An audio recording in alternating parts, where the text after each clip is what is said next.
Hi guys, welcome back to food and fun YouTube channel. ಇವತ್ತೇನಪ್ಪ ಬೆಳಿಗ್ಗೆ ಪೂಜೆ ಮಾಡ್ತಿದ್ದಾರೆ ಅಂತ ಅಂದ್ಕೊಂಡ್ರ, ಅದು ನಮ್ಮದು ಗಾಡಿದು ಪೂಜೆ ಮಾಡಿದ್ವಿ ನಾವು. ಹಾಗೆ ಒಂದು ಉದ್ಬತ್ತಿ ಹಚ್ಚಿ ಹೂವು ಇಟ್ಟು ಎಲ್ಲಿಗಾದರೂ ಹೋಗಬೇಕಾದ್ರೆ ಅಥವಾ ಕೆಲಸಕ್ಕೆ ಹೋಗ್ಬೇಕಾದ್ರೆ ಅದಕ್ಕೆ ಪೂಜೆ ಮಾಡಿ ಹೋಗ್ತಾರೆ.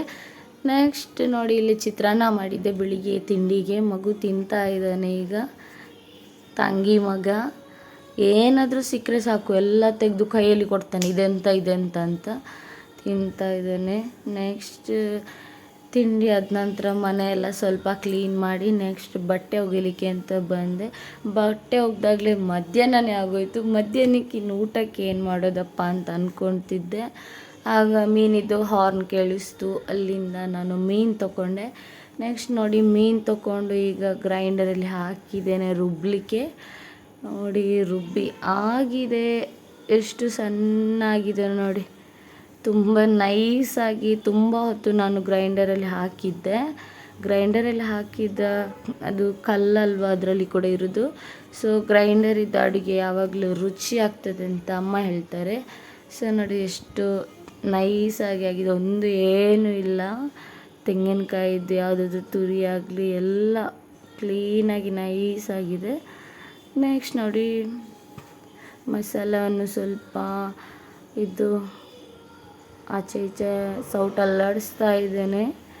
ನಾನು ಇವತ್ತು ಏನು ಮೀನು ತೊಗೊಂಡಿದ್ದೀನಿ ಇಷ್ಟು ನೈಸಾಗಿ ರುಬ್ಕೋಬೇಕಂದ್ರೆ, ಏನು ಮೀನು ತೊಗೊಂಡಿದ್ದೇನೆ ಅಂತ ಅಂದರೆ, ನಾನು ನಮ್ಮದು ನಂಗು ಮೀನು ತೊಗೊಂಡಿದ್ದೇನೆ. ಮಂಗಳೂರಿದ್ದು ನಂಗು ಮೀನು. ನಂಗು ಮೀನು ನಾವು ಪದಾರ್ಥ ಮಾಡುವಾಗ ಯಾವಾಗಲೂ ತುಂಬ ನೈಸಾಗಿ ರುಬ್ಬೇಕಾಗ್ತದೆ. ನೋಡಿದ್ರಲ್ಲಿ ಈಗ ಫಸ್ಟ್ ನಾನು ಮಸಾಲ ಹಾಕಿದ್ದೆ ಅಲ್ವಾ, ಮತ್ತೆ ನೀರು ಹಾಕಿದ್ದೆ ಅಲ್ವಾ. ನಾನು ಅದು ನೆಕ್ಸ್ಟ್ ನೀರು ಹಾಕಿದ್ದು ಕೂಡ ಗ್ರೈಂಡರ್ ಇದೆ ನೀರು. ನಮಗೆ ಗ್ರೈಂಡರ್ ಒಂದು ಸಲ ಫಸ್ಟಿಗೆ ತೊಳೆದಂಥ ನೀರು ಇರ್ತದೆ ನೋಡಿ, ಅದನ್ನು ನಾವು ಇದಕ್ಕೆ ಹಾಕುವಂಥದ್ದು. ಅದು ನೀರು ಹಾಕಿ ನಮಗೆ ಮತ್ತೆ ಕೂಡ ತಿಕ್ಕಂತ ಇದ್ದರೆ ನಾವು ನೀರು ಹಾಕ್ಕೋಬೋದು. ನೆಕ್ಸ್ಟ್ ನೋಡಿ, ಇಲ್ಲಿ ಶುಂಠಿ, ಕಾಯಿಮೆಣಸು, ಈರುಳ್ಳಿ, ಟೊಮ್ಯಾಟೊ ಇಟ್ಟಿದ್ದೇನೆ. ಅರ್ಧ ಈರುಳ್ಳಿ ಅಷ್ಟೇ ಆಗಿಟ್ಟಿದ್ದೇನೆ. ರುಬ್ಲಿಕ್ಕೆ ಹಾಕುವಾಗ ನಾನು ಅರ್ಧ ಈರುಳ್ಳಿ ಹಾಕಿದ್ದೆ, ಟೊಮೆಟೊ ಹಾಕಿರಲಿಲ್ಲ, ಶುಂಠಿ ಹಾಕಿದ್ದೆ. ನಂತರ ಮೆಣಸು, ನಂಗು ಮೀನು ಪದಾರ್ಥ ಮಾಡುವಾಗ ಮೆಣಸು ಸ್ವಲ್ಪ ಕಡಿಮೆ ಹಾಕ್ತಾರೆ, ಅಂದರೆ ಖಾರ ಬೇಕು ಅಂತಿರಲ್ಲ, ಅದು ಹೀಗೆ ಒಳ್ಳೆಯದಾಗ್ತದೆ. ಸೊ ಅದಕ್ಕೆ ನಾನು ಮೆಣಸು ಜಾಸ್ತಿ ಹಾಕಲಿಲ್ಲ. ಮತ್ತು ಮೀನು ಸಾಂಬಾರಿಗೆ ನಾವು ಏನೆಲ್ಲ ಕೊತ್ತಂಬರಿ, ಜೀರಿಗೆ, ಮೆಂತೆಕಾಳು, ನಂತರ ಸಾಸಿವೆ ಎಲ್ಲ ಸ್ವಲ್ಪ ಸ್ವಲ್ಪ ಹಾಕ್ಕೊಂಡಿದ್ದೇನೆ. ಬೆಳ್ಳುಳ್ಳಿ ಹಾಕ್ಕೊಂಡಿದ್ದೇನೆ. ಇಷ್ಟನ್ನು ಹಾಕಿ ನಾನು ಗ್ರೈಂಡ್ ಮಾಡ್ಕೊಂಡಿದ್ದೆ. ಮತ್ತು ತೆಂಗಿನಕಾಯಿ ನಾನು ಹುರಿದೇನು ಹಾಕ್ಕೊಂಡಿರಲಿಲ್ಲ, ತೆಂಗಿನಕಾಯಿ ಕೂಡ ಡೈರೆಕ್ಟಾಗಿ ಹಾಕ್ಕೊಂಡಿದ್ದೆ. ನೆಕ್ಸ್ಟ್ ನೋಡಿ, ಇದನ್ನು ಚೆನ್ನಾಗಿ ನಾವು ಸೌಟ್ ಅಲ್ಲಾಡಿಸ್ಕೊಂಡು ನಮಗೆ ಎಷ್ಟು ತೆಳು ಬೇಕು ಅಷ್ಟು ಮಾಡಿಕೊಂಡು, ಅದು ಸ್ವಲ್ಪ ಕುದಿ ಬಂದಾಗ ಸ್ವಲ್ಪ ತಿಕ್ಕಾಗ್ತದಲ್ವ, ಸೊ ಅದಕ್ಕೆ ನಾವು ಜಾಸ್ತಿನೇ ನೀರು ಹಾಕ್ಕೊಂಡಿದ್ದೇನೆ ನಾನು ಸ್ವಲ್ಪ ನೋಡಿ. ನಂತರ ಇದು ಫುಲ್ಲು ಶುಂಠಿ ಎಲ್ಲ ಹಾಕ್ಕೊಂಡೆ ಅಲ್ವಾ. ಶುಂಠಿ ಎಲ್ಲ ಹಾಕಿದರೆ ಪದಾರ್ಥ ಒಳ್ಳೆಯದಾಗ್ತದೆ. ಮತ್ತು ಅರಶಿನ ಅಂತೂ ಹಾಕಲೇಬೇಕು, ಮೀನು ಅಂದರೆ ಅರಶಿನ ಹಾಕಬೇಕು ಜಾಸ್ತಿನೇ. ಮತ್ತು ನಂಗು ಮೀನಿದ್ದು ನಾವು ಸಿಪ್ಪೆ ಕೂಡ ಹಾಗೆ ನಾವು ತೆಗೆದು ಬಿಸಾಡ್ತೇವಲ್ವ, ಅದನ್ನು ಕೂಡ ಹಾಗೆ ಅಲ್ಲಿ ಇಲ್ಲಿಂದ ಎಲ್ಲೆಲ್ಲೋ ಬಿಸಾಡಬಾರ್ದು. ತುಂಬ ವಾಸನೆ ಬರ್ತದೆ, ಏನೋ ಸತ್ತೋಗಿರೋ ವಾಸನೆ ಬರ್ತದೆ. ಸೊ ಅದಕ್ಕೆ ನಾವು ಎಲ್ಲಾದರೂ ದೂರ ಕೊಂಡೋಗಿ ಬಿಸಾಡಬೇಕು. ಈಗ ನೋಡಿ, ಕ್ಲೀನ್ ಮಾಡಿ ಆಗಿದೆ ಅದರದ್ದು ಎಂಥ ಚೋಳಿ ತೆಗೆದಾಗಿದೆ. ಇದು ಕೂಡ ನಮ್ಮದು ಚೋಳಿ ತೆಗೆಯುವ ಮೀನು, ಮುರುಮೀನು ಥರ ಸಿಪ್ಪೆ ತೆಗೆಯುವಂಥದ್ದು. ಚರ್ಮ ಅದರ ಮೇಲ್ಗಡೆ ಏನೋ ಇರುತ್ತೆ, ಅದನ್ನು ತೆಗಿಬೇಕು. ನೋಡಿ, ಫಸ್ಟ್ ನೀರು ಹೇಗಿತ್ತು, ಕಪ್ಪು ನೀರಿತ್ತಲ್ವ, ಇದು ಸೆಕೆಂಡ್ ನೀರು. ಒಂದು ಸಲ ಚೆಲ್ಲಿದೆ ನಾನು, ಈಗ ಇದು ಸೆಕೆಂಡ್, ಇನ್ನೊಂದು ಸಲ ತೊಳಿತಾ ಇದ್ದೇನೆ. ಇದರಲ್ಲಿ ನೋಡಿ, ಈಗ ಮೀನಲ್ಲಿ ಸೈಡಲ್ಲಿ ಕಪ್ಪು ಥರ ಒಂದು ಲೈನ್ ಇದೆ ಅಲ್ವಾ. ಹಸ್ಬೆಂಡ್ ಹೇಳ್ತಿದ್ದಾರೆ ಅದನ್ನು ತೆಗಿಬೇಕು, ನಿನಗೆ ಗೊತ್ತಿಲ್ಲ ಮಾಡಲಿಕ್ಕೆ ಅಂತ. ಬೇಕಾದರೆ ಅಮ್ಮನ ಕೇಳು, ಅವ್ರನ್ನ ಕೇಳು, ಇವ್ರನ್ನ ಕೇಳು ಅಂತ. ಅದನ್ನು ಹೇಗೆ ತೆಗಿಯೋದಪ್ಪ ಅಂತ ನೋಡಲಿಕ್ಕೆ ಹೋದರೆ ನಂಗೆ ಮೀನೇ ಇರಲಿಕ್ಕಿಲ್ಲ ಅದರದ್ದು. ಅದನ್ನು ತೆಗಿಲಿಕ್ಕೆ ಹೋದರೆ ಸೈಡದ್ದು ಮತ್ತು ಮಾಂಸ ಕೂಡ ಹೋಗ್ತದೆ. ಒಂದನ್ನು ನಾನು ಟ್ರೈ ಮಾಡಿದೆ, ಅದು ಆಗಲಿಲ್ಲ. ಅವರು ಹೇಳಿ ಆರ್ಗ್ಯುಮೆಂಟ್ ಮಾಡ್ತಿದ್ರು ಅಂತ, ಬಟ್ ಅದು ಆಗಲಿಲ್ಲ. ನೋಡಿ, ಇದು 3ನೇ ಸಲ ತೊಳಿತಾ ಇದ್ದೇನೆ. ಇದರಲ್ಲಿ ನಮಗೆ ತೊಳೆಯುವಂಥ ಜಾಸ್ತಿ ಏನಿರಲ್ಲ. ನಮಗೆ ಬಂಗುಡೆ ಮೀನಲ್ಲೆಲ್ಲ ರಕ್ತ ಎಲ್ಲ ಇರ್ತದೆ, ಕಪ್ಪು ಎಲ್ಲ ಇದ್ದದ್ದು ಎಲ್ಲ ತೊಳಿಬೇಕಾಗ್ತದೆ.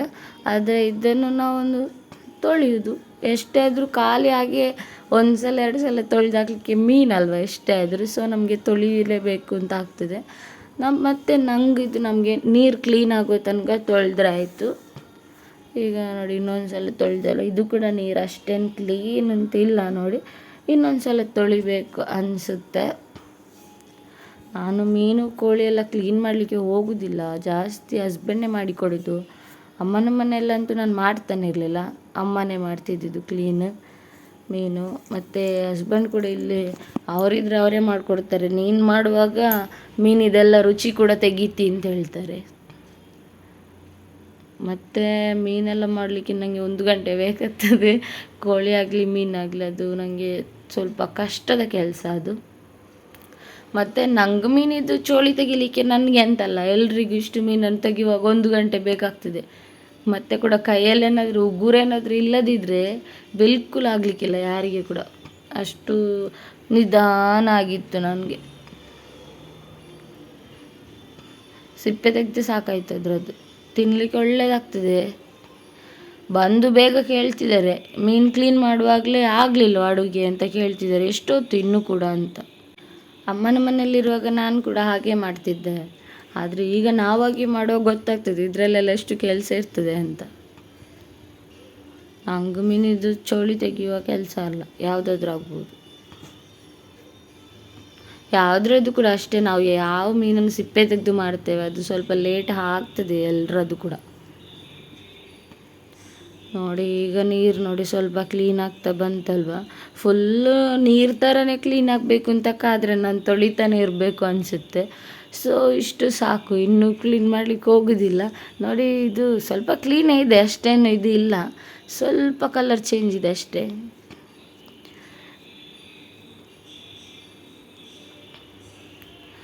ಇಷ್ಟನ್ನು ತೊಳೆದ ನಂತರ ಮೀನಿದ್ದು ನೋಡಿ ನೀರನ್ನು ಸ್ವಲ್ಪ ಹೊತ್ತು ಹಾಗೆ ಇಟ್ಟು ನಾವು ತೆಗಿಬೇಕು, ಇಲ್ಲಾಂದರೆ ಅದರಲ್ಲಿ ನೀರು ಹಾಗೆ ಇರ್ತದಲ್ವ.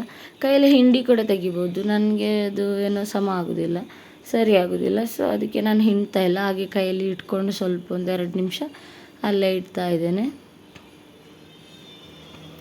ಹೇಗೋ ಮುಗೀತು. ನಂಗೆ ಮೀನು ಮಾಡಿ ಆಗುವಾಗ ನನಗೆ ಹಬ್ಬ ಅಂತ ಆಯ್ತೊಮ್ಮೆ, ಮುಗೀತಲ್ವ ಅಂತ. ಇನ್ನು ಯಾವಾಗಾದರೂ ತೆಗೆಯುವಾಗ ಯಾರಾದರೂ ಇದ್ದರೆ ಮಾತ್ರ ನಾನು ತೊಗೊಳ್ಳೋದು ಈ ಮೀನು, ಇಲ್ಲದ್ರೆ ನಾನು ತೊಗೊಳ್ಳೋದಿಲ್ಲ. ಮಾಡಿಕೊಡಲಿಕ್ಕೆ ಜನ ಇದ್ದರೆ ಮಾತ್ರ ತಗೋಬೇಕು.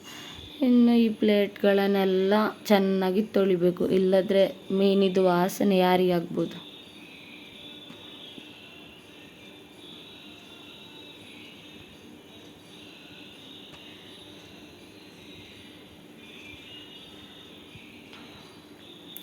ಇಷ್ಟೆಲ್ಲ ಕ್ಲೀನ್ ಮಾಡಿ ಆಗುವಾಗ ನಾನು ಕುದಿಲಿಕ್ಕೆ ಇಟ್ಟಂತಹ ಸಾಂಬಾರು ಒಳ್ಳೆಯದು ಕುದ್ದಿದ್ದು ಬಂದಿದೆ ನೋಡಿ. ಅದರಲ್ಲಿ ಹಾಕಿದ್ದ ಟೊಮೆಟೊ ಈರುಳ್ಳಿ ಎಲ್ಲ ಚೆನ್ನಾಗಿ ಬೆಂದಿರ್ಬೋದು. ನಾನು ಲೋ ಫ್ಲೇಮಲ್ಲಿ ಇಟ್ಟಿದ್ದದು, ಯಾಕಂದರೆ ನಂಗೆ ಗೊತ್ತಿತ್ತು ಇದಿಷ್ಟೊತ್ತು ಆಗ್ತದೆ ಅಂತ. ಸೊ ಅದಕ್ಕೆ ನಾನು ಲೋ ಫ್ಲೇಮಲ್ಲಿ ಇಟ್ಟಿದ್ದೆ. ಈಗಷ್ಟೇ ನಾನು ಹುರಿದು ಮಾಡಿದೆ. ಮತ್ತು ನೋಡಿ ಈಗ ಮೀನನ್ನು ಹಾಕ್ತಾ ಇದ್ದೇನೆ ನಾನು ಸಾಂಬಾರಿಗೆ. ನಂಗು ಮೀನು ನಾವು ಹಾಕ್ತೇವಲ್ವ, ಹಾಕಿ ನಾವು ಆವಾಗಲೇ ಸೌಟು ಅಲ್ಲಾಡಿಸ್ಬಾರ್ದು, ಯಾಕಂದರೆ ಅದು ಫುಲ್ ಮೀನು ಎಂತ ಮಿಕ್ಸ್ ಆಗ್ತದೆ. ಮುಳ್ಳು ಸಪ್ರೇಟ್ ಆಗ್ತದೆ, ಮಾಂಸ ಸಪ್ರೇಟ್ ಆಗ್ತದೆ, ಹಾಗೆ ಆಗ್ತದೆ. ಸೊ ಅದಕ್ಕೆ ನಾವು ಹಾಕಿ ಒಂದು ನಿಮಿಷ ಆದಷ್ಟು ಇಡಬೇಕು, ಹಾಗೆ ಇಡಬೇಕು. ನಂತರ ಕೂಡ ಅಷ್ಟೇ, ನಾವು ತಗೊಳ್ಳುವಾಗ ಕೂಡ ಅಷ್ಟೇ, ಯಾವಾಗಲೂ ಹಾಗೆ ನಾವು ನಂಗೆ ಮೀನು ಸ್ವಲ್ಪ ಜಾಸ್ತಿ, ಆದರೂ ಯಾವುದೇ ಮೀನಾಗಿರಲಿ, ಎಲ್ಲ ಮೀನಿದ್ದು ಕೂಡ ಅಷ್ಟೇ, ನಾವು ಸೌಟನ್ನು ಸೈಡಿಂದ ತೆಗೆದ್ರೆ ಮಾತ್ರ, ಇಲ್ಲಾದರೆ ಮುಳ್ಳು ಬೇರೆ ಇದು ಬೇರೆ ಆಗ್ತದೆ. ಮಾಡಿದ ತಕ್ಷಣ ಹೇಗಿರ್ತದೆ ಹಾಗೆ ಇರೋದಿಲ್ಲ. ಮಧ್ಯಾಹ್ನ ಮಾಡಿದರೆ ರಾತ್ರಿ ಊಟಕ್ಕೆ ಬೇರೆಯೇ ಆಗಿರ್ತದೆ. ಅದಕ್ಕೆ ಯಾವಾಗಲೂ ಸೈಡಿಂದಲೇ ತೆಗಿಬೇಕು ಅಂತ ಹೇಳ್ತಾರೆ. ನೋಡಿ ಈಗ ಕೈ ತೊಳೆದೆ ನಾನು ಮೀನನ್ನು ಹಾಕಿ. ಈಗ ನೋಡಿ ಸೈಡಿಂದ ನಾನು ಮೆಲ್ಲ ಸೌಟನ್ನು ಆಚೆ ಈಚೆ ಮಾಡ್ತಾ ಇದ್ದೇನೆ. ಸೈಡಲ್ಲಿ ಕುದೀತಿತ್ತಲ್ವ ಆಗಲೇ ಸಾಂಬಾರು, ಮೀನು ಸಾರು ಕುದಿಯುವಾಗ ಅದು ಸೈಡಲ್ಲೆಲ್ಲ ನೊರೆ ಬಂದಿದೆ. ಸ್ವಲ್ಪ ನೋಡಿ ಮೀನು ಹಾಕಿ ಸ್ವಲ್ಪ ಹೊತ್ತು ಒಂದು ಕುದಿ ಬರಲಿ ಅದಕ್ಕೆ. ಈಗ ನೋಡಿ ಇಲ್ಲಿ ಅನ್ನ ರೆಡಿಯಾಗಿದೆ. ನಾನು ಮುಕ್ಕಾಲು ಭಾಗದಷ್ಟು. ನನಗೆ ಅರ್ಜೆಂಟ್ ಏನಾದಿದ್ದರೆ ಮಾತ್ರ ನಾನು ಕುಕ್ಕರಲ್ಲಿ ಮಾಡ್ತೇನೆ. ಒಂದೊಂದು ಸಲ ನಾನು ಫ್ರೀ ಆಗಿದ್ದರೆ ನಾನು ಹಾಗೆ ಗ್ಯಾಸಲ್ಲಿ ಇಟ್ಟು ಮುಕ್ಕಾಲು ಭಾಗದಷ್ಟು ಇದರಲ್ಲಿ ಬೇಯಿಸ್ಕೊಂಡು, ಮುಕ್ಕಾಲು ಕೂಡ ಇಲ್ಲ, ಸ್ವಲ್ಪ ಬೇಯಲಿಕ್ಕೆ ಇರುವಾಗ ನಾನು ತೆಗಿತೇನೆ, ಆಫ್ ಮಾಡಿ ಅದಕ್ಕೆ ಬಿಸಿನೀರನ್ನು ಹಾಕಿ ದಮ್ ಒಳಗಡೆ ಇಟ್ಟು ಹಾಗೆ ಇಟ್ಬಿಡ್ತೇನೆ. ಅದರಲ್ಲಿ ಬಿಸಿ ಕೂಡ ಇರ್ತದೆ ನಮಗೆ ರಾತ್ರಿ ತನಕ. ಮಧ್ಯಾಹ್ನ ಇನ್ ಕೇಸ್ ಮಾಡೋದಾದರೆ ಅನ್ನ, ಇಲ್ಲಾದರೆ ರಾತ್ರಿ ಮಾಡಿದರೆ ಇಡಬೇಕು ಅಂತ ಏನಿಲ್ಲ, ಡೈರೆಕ್ಟಾಗಿ ನಮಗೆ ತೆಗೆದು ಎಲ್ಲ ಇಡ್ಬೋದು. ಗ್ಯಾಸ್ ಸೇವರ್ ಇದು, ಗ್ಯಾಸ್ ಸ್ವಲ್ಪ ಉಳಿತದೆ ನಮಗೆ ಇದರಿಂದ. ನೋಡಿ, ಹೀಗೆ ಬಾಯಿ ಮುಚ್ಚಳಿಟ್ಟು ಗಟ್ಟಿಯಾಗಿ ಒಂದು ಬಡಿದು ಇಟ್ಟರೆ ಆಯಿತು. ಒಂದು ಅನ್ನ ಅದರಷ್ಟಕ್ಕೆ ಬೇಯ್ತಾ ಇರ್ತದೆ ಇದರಲ್ಲಿ ಉಳಿದದ್ದು. ನೋಡಿ, ಮೀನು ಹಾಕಿದ ನಂತರ ಒಂದು ಕುದಿ ಬಂತಲ್ವ, ನಂಗೆ ಸಾಂಬಾರು ರೆಡಿ ಆಯಿತು ಅಂತ ಪರಿಮಳದಲ್ಲೇ ಗೊತ್ತಾಗ್ತಾ ಇದೆ. ನಂಗೆ ಸಾಂಬಾರು ತುಂಬ ಜನರಿಗೆ ಇಷ್ಟ ಇರ್ತದೆ ಇದು ಮೀನು, ಆದರೆ ಮಾಡುವ ಕಷ್ಟ ಯಾರಿಗೆ ಕೂಡ ಬೇಡ. ನೆಕ್ಸ್ಟ್ ನಂದು ಸಾಂಬಾರು ರೆಡಿ ಆಯಿತು. ಈಗ ನೋಡಿ, ನಾನು ಅಕ್ಕಿ ನೆನೆ ಹಾಕಿದ್ದೆ ಬೆಳಿಗ್ಗೆ. ಈಗ ಇದು ಸಂಜೆ ಕೆಲಸದಿಂದ ಬರುವಾಗ ಮನೆಯವರೆಲ್ಲ ಒಂದೇನಾದರೂ ಮಾಡಿಕೊಡುವ ಅಂತ. ಸಂಜೆ ಆಗುವಾಗ ಎಲ್ರಿಗೂ ಹಸಿವಾಗ್ತದಲ್ಲ ಬರುವಾಗ, ಸೊ ಹಾಗೆ ಅಕ್ಕಿ, ತೆಂಗಿನಕಾಯಿ, ನಂತರ ಸ್ವಲ್ಪ ಅನ್ನ ಇಟ್ಕೊಂಡಿದ್ದೇನೆ. ನೋಡಿ, ಒಂದು ಸಲ ನಂದು ಗ್ರೈಂಡ್ ಮಾಡಿ ಆಗಿತ್ತು, ಅದೇ ಮಿಕ್ಸರ್ ಜಾರ್ಗೆ ನಾನು ಇನ್ನೊಂದು ಸಲ ಹಾಕ್ತಾಯಿದ್ದೇನೆ. ನೆನೆ ಹಾಕಿರೋ ಅಕ್ಕಿ, ನಂತರ ತೆಂಗಿನಕಾಯಿ. ನಮಗೆ ಡೈರೆಕ್ಟಾಗಿ ಕೂಡ ಇದು ರುಬ್ಕೋಬೋದು, ನೆನೆ ಹಾಕಲೇಬೇಕು ಅಂತ ಏನಿಲ್ಲ. ನೆನೆ ಹಾಕಿದರೆ ಸ್ವಲ್ಪ ಗ್ರೈಂಡ್ ಮಾಡಲಿಕ್ಕೆ ಕೂಡ ಒಳ್ಳೆಯದಾಗ್ತದೆ, ಮತ್ತು ರುಚಿ ಕೂಡ ಜಾಸ್ತಿ ಅಂತ ಹೇಳ್ತಾರೆ ನೆನೆ ಹಾಕಿರೋ ಅಕ್ಕಿ. ನೆಕ್ಸ್ಟ್ ನೋಡಿ, ತೆಂಗಿನಕಾಯಿ ಕೂಡ ಹಾಕ್ಕೊಂಡೆ. ನಂತರ ಒಂದು ಸಣ್ಣ ಸೌಟಲ್ಲಿ ಅನ್ನ ಹಾಕ್ಕೊಂಡೆ. ಎಷ್ಟು ನೀರು ಎಷ್ಟು ಬೇಕೋ ಅಷ್ಟು ನೀರು, ನಂತರ ರುಚಿಗೆ ಎಷ್ಟು ಬೇಕು ಉಪ್ಪನ್ನು ಹಾಕ್ಕೊಂಡಿದ್ದೇನೆ. ನಂತರ ಉಪ್ಪನ್ನು ನಾವು ರುಬ್ಕೋಬೇಕಾದ್ರೆ ಹಾಕ್ಕೋಬೇಕು. ಇಷ್ಟು ತಿಕ್ಕಾಗಿ ಬಂದಿದೆ ನೋಡಿ. ಇಷ್ಟು ತಿಕ್ಕಾಗಿ ನಾನು ಇಡಲಿಲ್ಲ, ಮಿಕ್ಸಿ ಜಾರ್ಗೆ ಹಾಕಿ ಸ್ವಲ್ಪ ನೀರನ್ನು ಹಾಕ್ಕೊಂಡೆ. ನೆಕ್ಸ್ಟ್ ನೋಡಿ, ತುಪ್ಪ ಇಟ್ಟು ತುಪ್ಪದಲ್ಲಿ ಸ್ವಲ್ಪ ತವಕ್ಕೆ ಹಾಕಿ ತುಪ್ಪ, ನಂತರ ನಮ್ಮದು ರೆಡಿ ಆಯಿತು ನೋಡಿ. ರೊಟ್ಟಿ ಕೂಡ ಅಲ್ಲ, ದೋಸೆ ಕೂಡ ಅಲ್ಲ, ಮಿಕ್ಸ್ ನಡುವಲ್ಲಿ ಆಗಿದೆ ಇದು. ನೆಕ್ಸ್ಟ್ ನಂಗಿದು ಸಾಂಬಾರು ಇತ್ತಲ್ವ, ಅದನ್ನು ಹಾಕಿ ಹಸ್ಬೆಂಡ್ಗೆ ಕೊಟ್ಟೆ. ಸಂಜೆ ಆಗೋಷ್ಟರಲ್ಲಿ ನಂದು ತಿಂಡಿ ಆದ ನಂತರ ಒಬ್ಳು ಹುಡುಗಿ ಬಂದಿದ್ಲು, ಒಂದು ಹೇರ್ ಕಟ್ ಮಾಡಲಿಕ್ಕಿತ್ತು. ನಾನು ಮಾಡಿರೋ ಹೇರ್ ಕಟ್ ಹೇಗಿದೆ ನೋಡಿ. ಸೊ ನೋಡಿದ್ರಲ್ಲ ಗೈಸ್, ಇವತ್ತಿನ ನಮ್ಮ ವಿಡಿಯೋ ಇಷ್ಟ ಆಗಿದ್ರೆ ಲೈಕ್ ಮಾಡಿ, ಶೇರ್ ಮಾಡಿ, ಕಮೆಂಟ್ ಮಾಡಿ. ಹಾಗೆ ಯಾರೆಲ್ಲ ಸಬ್ಸ್ಕ್ರೈಬ್ ಮಾಡಲಿಲ್ಲ ಪ್ಲೀಸ್ ಸಬ್ಸ್ಕ್ರೈಬ್ ಮಾಡಿ. ನೆಕ್ಸ್ಟ್ ವಿಡಿಯೋದಲ್ಲಿ ಸಿಗೋಣ. Thank you, bye.